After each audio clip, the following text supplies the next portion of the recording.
Welcome back to the channel, friends. When we left you in our last video, we were crossing over the Firth of Forth on the Queensferry Crossing Bridge. Once we jumped that initial hurdle, it took us just under an hour to drive up to Perth, where our first stop, Scone Palace, is located.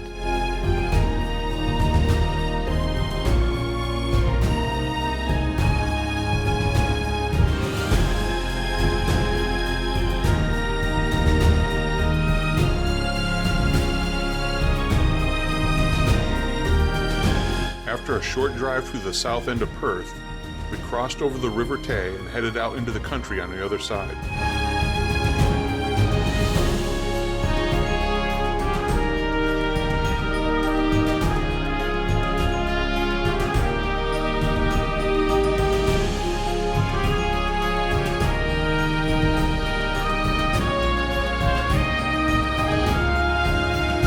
It's important to note to be careful that as you reach the entrance to Scone Palace, the gate is only wide enough for one vehicle at a time, coming or going.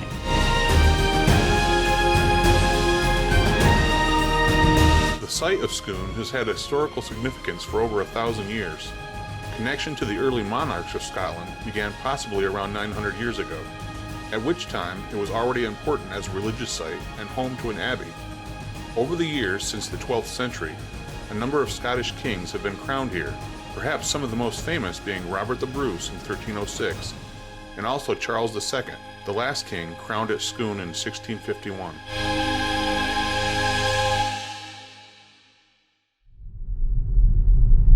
You will arrive at your destination in 100 yards on the left.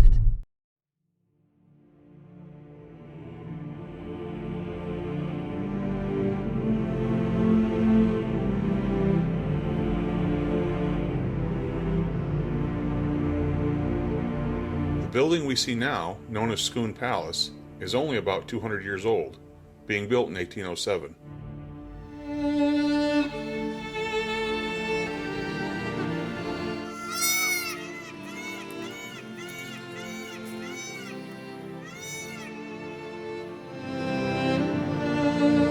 It has been and still is the home of the Murray family, the Earls of Mansfield, who acquired the property in the year 1600 from King James VI, who took it from its previous family after charging them with treason.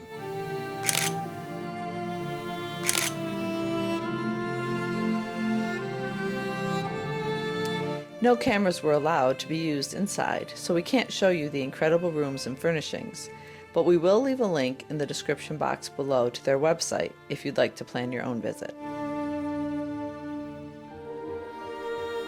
We not only enjoyed the tour of the rooms open for viewing inside, we also spent some brief time walking around the chapel and gardens on the ground around the palace. A replica of the Stone of Destiny, the seat on which kings were crowned, sits atop Moot Hill.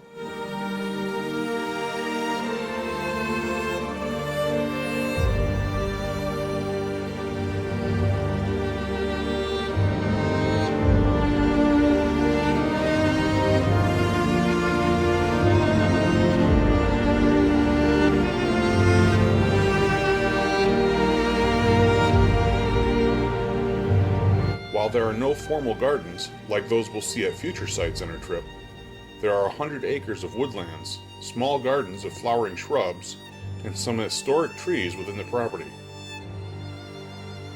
We would definitely recommend a visit to this site.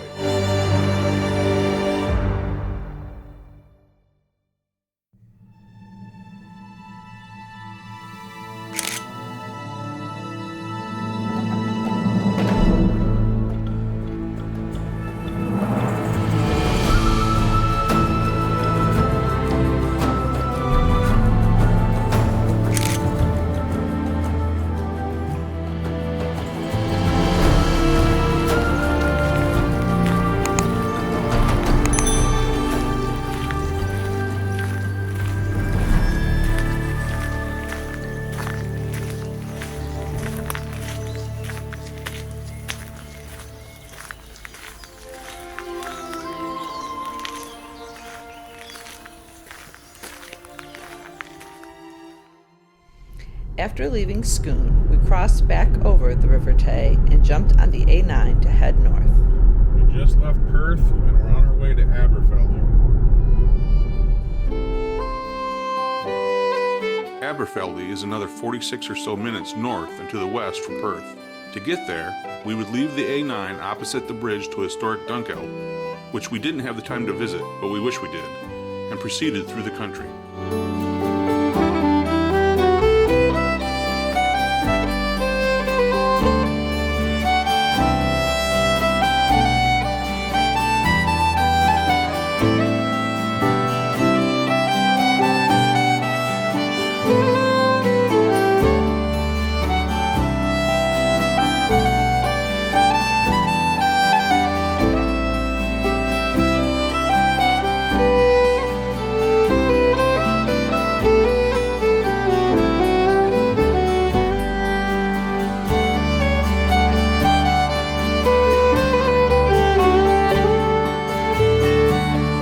Our accommodations for that night were in Aberfeldy, but just outside Aberfeldy proper in a little village known as Weem. Just past the old church, on a little side path behind some houses, there are some shepherd cottages. Nothing fancy, but perfect for a cozy place to stay overnight while still having all the necessary furnishings and facilities to accommodate a longer stay and a place to cook your own food if desired. A link to the AirBnB listing is in our description. These photos are from the AirBnB listing.